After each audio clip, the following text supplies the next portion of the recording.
오늘 본문에 보면 오순절날 전 세계에 흩어져 있던 유대인들, 디아스포라들이 오순절 명절을 지키기 위해서 예루살렘에 모였습니다. 6월절, 오순절, 장막절, 이 적어도 1년에 이 3번은 다 예루살렘에 모여서 예배 드리는 것이 경건한 유대인들의 의무지요. 그래서 각국에 흩어져 있던 많은 16개국에 흩어져 있던 그 유대인들 다 모였습니다. 이 사람들은 오랫동안 객기 생활하는 가운데 모국어를 잊어버린 사람들입니다.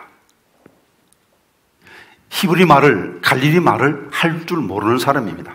그런데 제자들이 성령 충만함을 받아서 예수님의 십자가에 관한 말씀을 전파했을 때 그들은 다 자기 나라 말로 들은 겁니다.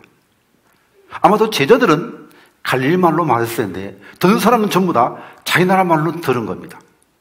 놀라운 소통의 역사가 일어난 겁니다. 언어의 통일이 이루어진 겁니다. 이건 바벨탑 저주가 깨어진 겁니다. 사람들이 바벨탑을 쌓을 때 하나님은 언어를 혼잡게 하심으로 그들의 일을 중지시켰죠. 그런데 이 언어가 달람으로 얼마나 많은 불편을 겪습니까? 그런데 성령 충만함이 임했을 때 이 저주가 끊어지게 되고 다 모든 사람이 다 예수의 십자가의 복음을 듣고 구원받는 놀라운 역사가 일어난 겁니다. 마치 모든 사람이 직접 예수님의 말씀을 들은 것과 같은 효과가 나타난 것이죠. 예수님의 성령님이 제자 속에 들어가셔서 역사하셔서 제자들의 몸을 예수님의 몸으로 삼으시고 그들을 통해서 구원의 사역을 이루신 것입니다. 이 성령님이 우리 가정 속에 들어오시고 부부 사이에 역사하실 때 부부가 하나가 됩니다. 부부 사이에 막힌 벽이 무너지고 소통됩니다. 그리고 부부는 서로를 통해서 예수 그리스도의 섬김을 받는 아름다운 역사를 경험하게 되는 것입니다. 자, 이런 역사가 우리 가운데 일어날 때 성령님이 기적적으로 마술적으로 역사하는 건 아닙니다. 마치 예수님이 역사하셨듯이 가르치시고 깨우치게 하시고 생각나게 하셔서 인도하시는 겁니다. 요한복음 14장 26절을 같이 읽어봅니다. 보혜사 곧 아버지께서 내 이름으로 보내실 성령, 그가 너희에게 모든 것을 가르치고 내가 너희에게 말한 모든 것을 생각나게 하리라. 그러므로 성령의 역사를 기적적으로, 마술적으로, 기계적으로 이해해서는 안 됩니다. 나는 가만히 있는데 성령님께서 그냥 확 역사해주고 한순간에 어떤 역사가 일어나기를 기대하지 마십시오. 말씀으로 인도하시고 깨우쳐주고 생각나게 하면 그 말씀을 잘 따라갈 때 성령의 열매가 맺히게 되는 것입니다. 그러므로 성령 충만이 어떤 것입니까? 큰 소리로 기도하고 박수치며 찬송하고 그것이 성령 충만이 아닙니다. 성령 충만은 곧 순종 충만입니다. 내 속에서 세미하게 말씀하시는 그 성령님의 음성을 귀 기울여 듣고 그 말씀을 잘 따르는 삶이 바로 성령 충만한 삶인 것입니다.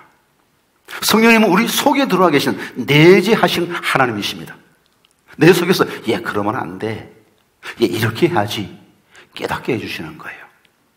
그 하나님의 인도함을 잘 받아 살게 되면 행복한 삶, 승리의 삶이 가능해지는 것입니다. 이렇게 성령님께서 인도하실 때 우리는 가만히 있으면, 수동적으로 가만히 있으면 안 되고 우리도 열심히 그 성령님의 인도함을 따라가야 됩니다. 그래서 오늘 에베소 4장 3절에 보니까 성령의 하나 되게 하신 것을 힘써 지키라. 성령께서 하나 되게 역사하십니다. 우리가 하나 되기를 원하는 것보다 더욱더 성령님이 우리 부부가 하나 되기를 원하십니다. 그래서 성령께서 우리 부부를 하나 되기를 이끌어 가실 때 우리 또한 힘써 하나 되기를 위해서 노력해야 된다는 것이죠. 어떻게 우리가 성령의 인도하심을 받아서 하나 되기를 힘쓸 수 있겠습니까? 첫 번째로는 부부가 함께 있는 시간을 극대화해야 됩니다. 사도행전 2장 1절을 같이 읽어봅니다. 오순절날이 이미 이름에 그들이 다 같이 한 곳에 모였더니, 한 곳에 모였습니다. 한 곳에 모인 그들을 성령께서 하나 되게 하신 것입니다. 한 곳에 모이는 것은 사람들이 해야 돼요. 모인 사람을 하나로 만드시는 것은 성령의 역사인 것입니다. 하나님께서 부부를 하나로 만드셨습니다. 하나님께서 부부 되게 하신 목적은 함께 살라는 것입니다. 한 공간에 있으라는 것이죠. 아주 가장 기본적인 것이고 당연한 것인데 이것이 지키지 않는 경우도 종종 있습니다. 부부는 함께 살아야 됩니다. 같은 공간에 있어야 됩니다. 그리고 함께 있는 시간을 자꾸 최대한 늘려야 됩니다. 극대화해야 된다는 것입니다. 베드로전서 3장 7절 말씀을 같이 읽어봅니다. 남편들아 이와 같이 지식을 따라 너희 아내와 동거하고 그를 더 연약한 그릇이요 또 생명의 은혜를 함께 이어받을 자라라 귀히 여기라. 이는 너희 기도가 막히지 아니하게 하려 함이라. 너희 아내와 동거하고, 이것이 부부가 제일 힘써야 할 첫 번째 과제입니다.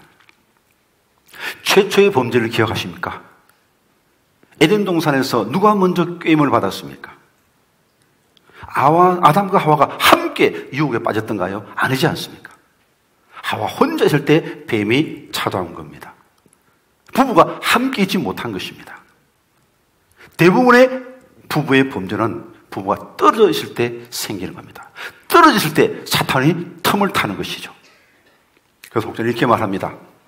부부가 떨어져 지내는 것은 마치 축구 경기하는 사람이 골키퍼 없이 경기하는 것 같다. 그렇게 표현했습니다. 함께만 있으면 간단하게 막을 수 있는 범죄가 떨어져 있기 때문에 사탄에게 기회를 주는 경우가 많이 있습니다. 그러므로 함께 있기를 힘써야 됩니다. 그리고 함께 있는 시간을 소중히 여겨야 됩니다. 부부가 함께 보낼 수 있는 그 시간이 얼마나 귀한 것인지 알아야 됩니다. 왜냐하면 이 시간은 언제 끝날지 모르기 때문입니다. 아마 천당 가서 함께 있으면 되지. 아니요. 천국 가서는 부부로 함께 있는 건 아니에요. 혹시 사별하신 분 있습니까? 죄송합니다만 부부 인연은 이미 끝난 거예요. 부부 인연은 이 땅에 있을 때 부부 관계가 있는 것이지 죽고 나면 그 다음부터 예수님과 우리가 신랑과 신부의 관계로 사는 것이지 천국에서 우리가 부부 관계로 사는 것은 아니라는 것을 알아야 됩니다. 예수님께서 직접 해주신 말씀이 있죠. 마태복음 있는 말씀 한번 같이 읽어봅니다. 예수께서 대답하여 이르시되 너희가 성경도 하나님의 능력도 알지 못하는 거로 오해하였도다. 부활 때는 장가도 아니고 시집도 아니고 하늘에 있는 천사들과 같으니라. 어떤 남편이 아내와 사별하고 너무너무 아내가 그립습니다. 보고 싶어서 견딜 수가 없습니다. 그런데 꿈에라도 한번 봤으면 좋겠는데 꿈에도 안 나타나는 거예요. 그래서 하나님 제발 꿈이라도 제 안에 좀 보게 해주십시오. 기도를 했습니다. 그런데 기도의 응답인지 꿈에 아내를 만났습니다. 저쪽에서 아내가 하얀 옷을 입고 환하게 웃고 있습니다. 너무너무 반가웠어. 여보 하면서 막 달려가는데 부인이 자기를 보고 형제여 하는 겁니다. 깜짝 놀라서 그만 잠이 깨어버렸습니다. 아니 나보고 형제라니. 그걸 고만 생각해보니까 이게 맞는 말이구나. 그때 바로 마태복음 22장 말씀이 기억난 겁니다. 아하, 부부관계는 끝난 거구나. 기억하십시오. 함께 이 땅에 살 동안만 부부입니다. 그리고 함께 있는 이 시간이 얼마나 귀한가를 알아야 됩니다.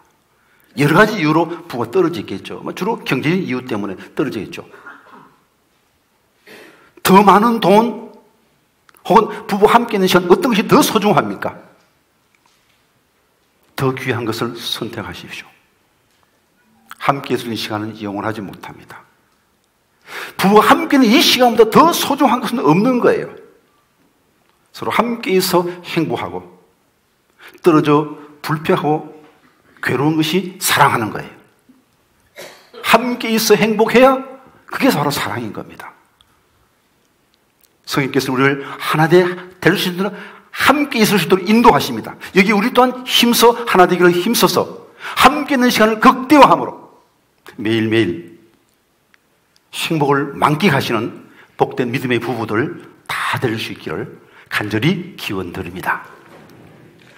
두 번째로는 함께 대화하는 시간을 극대화해야 됩니다.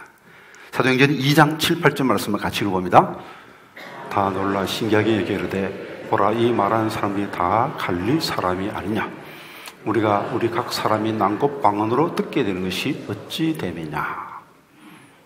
제자들은 아무 말도 하지 않고 가만히 입 다물고 있는데 막 성령께서 역사하시고 막 텔레파시로 사람들이 막 십자가의 복음이 쫙 전달된 것입니까?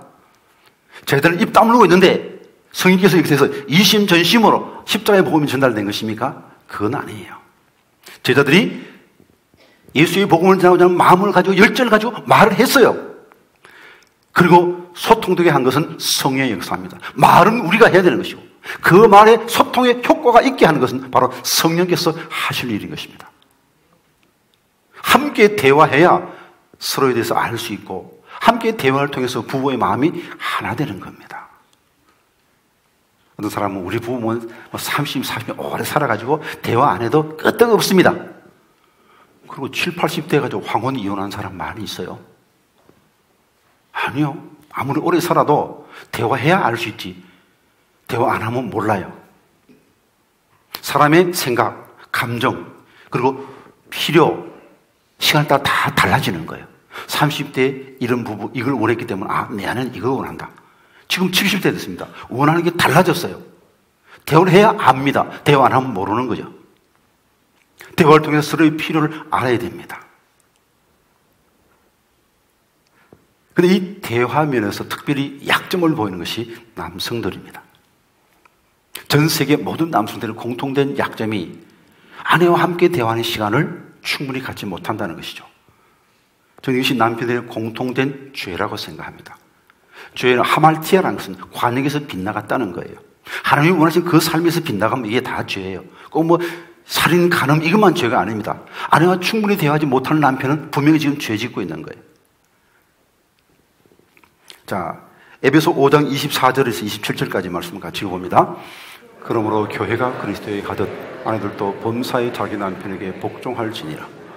남편들아 아내 사랑하기를 그리스도께서 교회를 사랑하시고 그 교회를 위하여 자신을 주심같이 하라. 이는 곧 물로 씻어 말씀으로 깨끗하게 하사 거룩하게 하시고 자기 앞에 영광스러운 교회를 세우사 티나 주름 잡힌 것이나 이런 것들이 없이 거룩하고 흠이 없게 하려 하심이라. 예수님과 교회의 관계를 남편과 아내의 관계를 비유해서 설명하고 있는 부분입니다. 우리 교회에서 매번 하나님의 말씀을 듣습니다. 설교 없는 주가 있었습니까? 예수님께서 말씀하시고 우리는 그 말씀에 복종하는 것입니다. 남편이 말씀하셔야 아내가 그 말씀에 복종할 것 아닙니까? 그런데 말씀 안 하시면 어떻게 복종할 겁니까? 말씀 안 하시면 어떻게 남편 뜻을 알 수가 있습니까? 어느 아내의 고백입니다. 요즘 도통 남편이 말이 없다. 도무지 이 인간이 무슨 생각을 하고 있는지 알 수가 없다. 그래서 한 침대에 있어도 마치 타인과 함께 있는 것처럼 난 외롭다. 어느 한국 아내가 쓴 글일까요? 아닙니다. 어느 서양 아내가 쓴 글입니다. 그러니까 뭐 한국 남자뿐 아니고 뭐 경상도 남자뿐 아니고 전 세계 모든 남자들의 공통된 약점이 부인하고 충분한 대화를 하지 못한다는 것입니다. 그러시는 목사님은요, 마음속으로 묻고 싶죠. 저도 경상도 남자입니다. 회개하는 심정으로 말씀을 전하면서 말씀을 듣고 있어요. 변명할 생각 말고 우리 모든 남편들 회개하는 마음으로 말씀을 듣고 회개하십시다. 그러면 대화가 부족하고 대화가 재미없는 게 전부 다 남편 책임이냐? 뭐 꼭 그런 것만은 아닌 것 같아요. 듣는 사람 쪽도 문제가 있습니다. 왜냐면 그렇게 말이 없는 그 남편도 술집에 가면 말 잘하잖아요. 친구들하고 이야기할 때는 잘하잖아요. 근데 왜 부인 앞에 말 잘 안 합니까? 듣는 태도가 별로 마음에 안 들었던 모양이죠. 예수님께서 교회를 사랑하신 것처럼 남편은 아내에게 말씀하셔야 되고, 교회가 그렇게 복종했듯이, 교회가 그리스도를 존경했듯이 아내 되시는 분은 남편을 존경해야 됩니다. 남편이 말씀하시면 바로 지금처럼요. 여러분이 지금 저를 보고 미소 지어주시고 감탄의 표정으로 고개를 끄덕끄덕 주시고 했듯이 남편이 말씀하시면 어쩜 저렇게 좋은 의견을 말할 수 있을까 감탄하시면서 존경의 눈빛으로 대꾸해 주셔야 됩니다. 그러면 신나게 말씀하는 거죠. 그리고 오래 살다 보면 이 대화가 좀 화제가 좀 빈곤해질 염려가 있습니다. 맨날 했던 이야기, 뭐 돈 이야기, 자녀 이야기, 뭐 가정 이야기, 어려운 이야기, 친척들 시집 이야기, 뭐 다 필요하겠죠. 그럼 맨날 그런 이야기만 하면 대화가 너무 빈약하기 쉽습니다. 대화를 좀 풍성하게. 힘쓴다는 것은 그도 뭐 되는 대로 가는 게 아니죠. 애를 쓰는 게 힘쓰는 거 아닙니까? 하나 되기를 힘써야 됩니다. 대화가 좀 멋진 대화가 될 수 있도록 힘써야 됩니다. 그걸 하기 위해서는 투자하셔야 됩니다. 공부하셔야 됩니다. 노력하셔야 됩니다. 요즘 TV에 뭐 토크쇼 프로그램 많이 나오지 않습니까? 거기 보면 얼마나 이야기들 재밌게 하는지. 그 다음에 한번 토크쇼에 보는데 전부 다 개그맨들끼리 나와서 토크쇼를 하는데 얼마나 재밌고 웃기는지 감탄해지죠. 근데 그들 이야기하면서 자기들끼리 이야기를 쭉 하는 거 쭉 들어보니까 개그맨들이 그냥 입만 열려 막 웃는 이야기가 빵빵 터지는데 그 처지로 되는 게 아니랍니다. 오래 좀 더 연구하고 준비하고 어떻게 하면 웃길까? 어떻게 하면 더 재밌게 할까? 어떤 표정을 지으면 어떤 말 하면 굉장히 연구를 많이 해서 그게 나오는 거래요. 예. 한 송이 국화꽃을 피우기 위해서 봄부터 소쩍새가 울어야 돼요. 저절로 되는 게 아니에요. 심어야 그들 수 있는 겁니다. 설교도 마찬가지 아닙니까? 어떤 분은 저보고 아이고 목사님 어떻게 그렇게 설교를 잘하십니까? 원고도 없이 그냥 뭐 강대에 탁 서 그냥 술술 막 나오는데 예, 그냥 여기만 서면 그냥 설교가 줄줄 하면 얼마나 좋겠습니까? 사실 그게 아니거든요. 이 한 편의 설교를 위해서 저는 일주일 내내 준비하고 기도하고 또 이 설교를 위해서 여러분들을 다 기도해 주시고 그 결과로 오늘의 설교가 있는 겁니다. 그러니까 부부간에 의미 있고 재밌는 그 대화를 위해서는 투자하시고 연구하셔야 됩니다. 예를 들면 여보 오늘 내가 인터넷에 보니까 잠자고 나서 바로 물 마시면 안 된대. 반드시 양치를 하고 그리고 물을 마셔야 된대. 왜냐하면 입에 잠잘 때 이 입속에 세균이 가득인데 바로 물을 마시면 세균을 삼키는 것과 마찬가지래. 그래 난 몰랐네. 아이고 참 좋은 정보 주셔서 고마워. 이렇게 되면 점점 대화가 풍성해지는 거예요. 오늘 남편 퇴근하면 무슨 말로 남편을 즐겁게 해줄까? 유머도 하나 준비하시고 오늘 집에 가서 아내에게 무슨 재미난 이야기 해줄까? 좀 유익한 정보, 재미있는 이야기를 준비하시면 대화가 좀 더 풍성해질 겁니다. 그래서 서로 대화하면서 말씀 가운데서 하나됨을 경험하시는 복된 성도님들, 복된 행복한 부부들 다 될 수 있기를 간절히 기원드립니다. 그리고 세 번째로는 부부가 함께 있으면서 섬김의 시간을 극대화하기를 힘써야 됩니다. 에베소 4장 1절에서 3절까지 말씀 같이 읽습니다. 그러므로 주 안에서 갇힌 내가 너희를 권하노니 너희가 부르심을 받은 일에 합당하게 행하여 모든 겸손과 온유로 하고 오래 참음으로 사랑 가운데서 서로 용납하고 평안에 미는 줄로 성령이 하나 되게 하신 것을 힘써 지키라. 부르심에 합당한 삶, 예수 믿어 구원받은 사람, 이 속에 성령님이 계신 분이죠.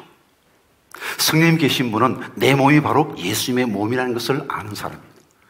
예수의 영이 내 속에 들어오므로 내가 예수님의 몸이 되는 겁니다. 그러면 부부는 서로에게 예수님의 몸이 되는 겁니다. 왜 결혼하셨습니까? 섬김 받기 위해서 결혼하셨습니까? 섬기기 위해서 결혼했습니까? 나의 행복을 위해서 결혼했습니까? 하나님의 영광을 위해서 결혼했습니까? 먹든지 마시든지 무엇을 하든지 다 하나님의 영광을 위해서 하라. 이것이 그리스도의 삶의 모토죠. 그러므로 그리스도는 자신의 행복을 위해서 결혼한 것이 아니고 하나님의 영광을 위해서 결혼을 한 겁니다. 이것이 성도와 성도 아닌 자의 차이죠. 결혼한 게 뭡니까? 다르다는 거예요. 예수 믿는 사람들의 결혼 목적과 예수 믿지 않는 사람들의 결혼 목적이 다른 거예요. 그래서 성도인 겁니다. 왜 우리가 함께 부부가 함께 있는 겁니까? 부부가 함께 있는 그 시간 목적이 뭡니까? 상대방을 섬기기 위해서. 그런 마음으로 함께 부부가 함께 있으면 자연스럽게 행복한 삶이 되는 겁니다. 요즘 국제 결혼을 많이 하는데 어느 나라 어느 사람이 만나면 최상의 커플이 될까요? 제가 옆에 쭉 지켜보니까요, 최상의 커플은 한국 여자, 중국 남자, 최상의 커플입니다. 왜냐하면 중국에서는 살림을 누가 하냐면 남자가 하거든요. 누가 밥 짓나요? 남편이 밥 짓는 것입니다. 남편이 퇴근하면서 시장 봐서 집에 들어와서 밥 차려주면 부인 애들하고 놀다가 밥상에 딱 앉는 게 바로 중국 모습입니다. 우리는 정반대죠. 이 여자가 다 하잖아요. 이 두 사람이 서로 모여서 부부로 삽니다. 서로 숨기죠. 아이고 내가 밥 내가 해야 되는데 아내가 해줍니다. 남편은 황송한 마음으로 먹고, 설거지 당연히 내가 해야 되는데 남편이 설거지 해줍니다. 서로 감사한 거예요. 그러니까 이 한국 여자, 중국 남자가 함께 살게 되면 서로 섬기려 하기 때문에 서로 감사한 거예요. 근데 이게 거꾸로 만나면 굉장히 골치 아픕니다. 한국 남자, 중국 여자 만나면 굉장히 힘들어져요. 제가 그렇게 사는 부부 봤는데 정말 너무너무 힘들어해요. 해도 끝이 없는 거예요. 당연하지. 그렇게 당연하게 생각하니까 서로 섬김 받으려 하니까 봐도 행복이 없는 거예요. 부부의 행복이 무엇입니까? 그리스도인 부부의 행복은 나의 섬김으로 상대방이 행복해하는 모습 보고 행복해지는 것. 그게 바로 그리스도인 부부의 행복입니다. 예를 들어 볼까요? 요리 잘하는 처녀가 있습니다. 자신을 위해서 맛있게 요리를 만들어서 자기가 먹습니다. 역시 요리는 내가 해야 돼. 만족하죠. 이 기쁨과 요리 잘하는 그리스도인 여자가 결혼했습니다. 남편이 있고 아이가 있습니다. 남편과 아이를 위해서 정성껏 음식을 준비합니다. 대접합니다. 남편이 먹고 야 맛있네. 당신 최고야. 아이들이 야 우리 엄마가 해준 음식이 최고야. 기뻐하고 만족합니다. 그 모습 바라보면서 느끼는 행복. 누구의 기쁨이 더 크겠습니까? 섬길 때 오는 그 기쁨. 예수님 누리는 그 행복. 그 행복이 주님께서 너무너무 기쁘기 때문에 받는 자보다 주는 자가 복이 있다. 주님께서 말씀하시고 섬기라 주님께서 우리에게 권면해 주시는 것입니다. 단 이 말씀을 적용을 잘해야 돼요. 내게 주는 하나님의 말씀을 들어야 됩니다. 상대방 입장에서 듣지 마십시오. 야, 지난주 목사님 뭐라고 설교했지? 섬기라 그랬지? 그렇게 하면 안 됩니다. 설교 듣고 부부싸움 합니다. 자문하면. 내게 줄 말씀을 들으십시오. 나는 섬기기 위해서 저 사람을 섬기라고 하나님께서 우리 부부를 하나 되게 했다. 그렇게 고백하고 섬김 속에서 예수님이 느끼셨던 그 행복, 바로 구원자의 행복을 경험하는 복된 믿음의 사람들 다 될 수 있기를 간절히 기원드립니다. 이렇게 살면 그 가정이 자연스럽게 전도 잘하는 부부가 될 수 있습니다. 어쩜 저분은 저렇게 행복할까? 어쩜 저분은 저렇게 화평할까? 우리도 저렇게 살고 싶은데 우리 부부도 예수 믿으면 저렇게 살 수 있겠나? 자연스럽게 전도의 문이 활짝 열리는 것이죠. 그리고 우리가 성령 인도함 받아서 우리 부부가 하나 될 때 민족의 하나됨, 평화 통일을 위해서 쓰임받는 믿음의 가정이 될 수 있는 것입니다. 하나 되게 하신 성령, 그 성령님을 나의 주님으로 진심으로 모셔드리고 그 성령 인도하심에 절겨 순종하여 성령 충만한 가정 되어서 하나됨의 행복을 누리시고 하나됨의 사역을 위해서 주께 쓰임받는 복된 믿음의 사람들 다 될 수 있기를 간절히 기원드립니다.